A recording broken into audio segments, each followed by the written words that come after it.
Hello students, welcome to week 4. This week we're going to be studying the musculoskeletal system, and it is the midpoint of the session and you'll be taking a cumulative midterm exam this week.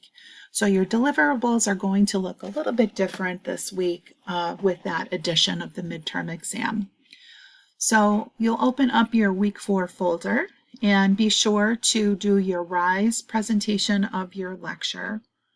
Please do this as soon as possible in the week because we have a lot to cover and a lot of assignments to complete by Saturday. Here is your downloadable form of your lecture. I encourage you to be saving all of your lectures for the course since that serves as your textbook. And you can use your lectures to help you complete quizzes and exams. And so having that printed lecture, if possible, is very helpful. I personally like to highlight things and take notes right within my printed lectures. For the week 4 discussion, we're going to be following a similar structure to what we did in week 3. So you'll have a list of conditions from 2 different categories, the skeletal system and the muscular system. And you will be selecting a category, one of these things from each category. And then just like you did in week 3, you're going to discuss the condition, the common signs and symptoms, one possible risk factor. You'll be talking about one test that is needed to confirm the diagnosis for that condition, one treatment option for that condition, and then you're going to talk about how the skeletal and muscular systems are interrelated and how they help us to maintain homeostasis. So please be sure to post your initial discussion post by Wednesday of this week, and then remember to sign in 2 other times throughout the remainder of the week and respond to 3 of your classmates with a high quality reply, being sure to address each classmate by their first name and then sign with yours. So that will be your discussion. Then we'll be going to do a labeling quiz, and this is 18 matching and short answer questions. It's untimed and you have 2 attempts. Only the highest score will be taken. So please feel free to open up this quiz, take a look at it, and you can, as I said before, you can use your notes to help you complete it. This also will be cumulative, so it will be covering all the material from week 1, week 2, week 3, and week 4.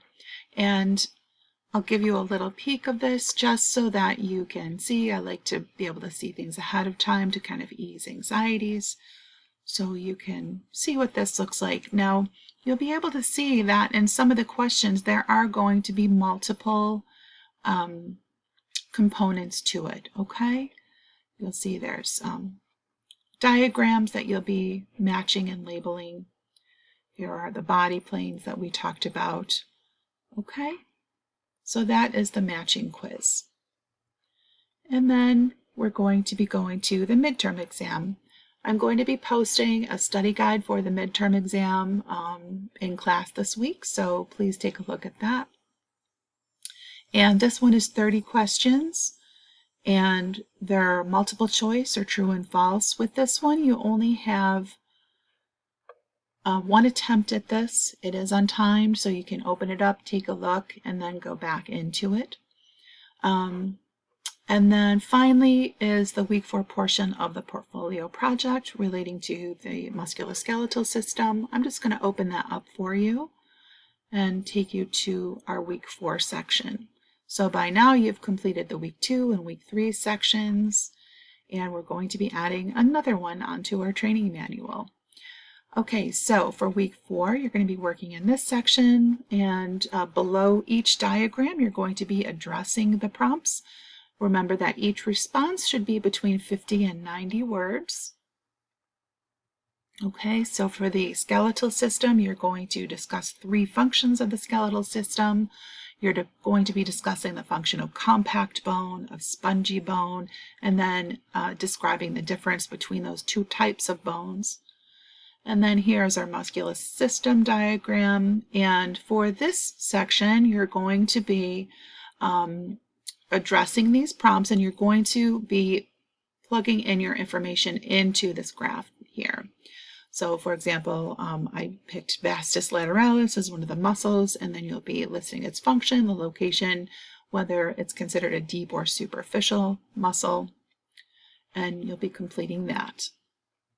And then you'll be discussing the function and location of cardiac muscles and skeletal muscles, and summarizing how the skeletal and muscular system work together to maintain homeostasis. So be sure that you save your work and then upload that into your Week 4 portfolio section. Please reach out if you've got any questions, but I'm looking forward to studying the musculoskeletal system with you, and I will see you all over in discussion.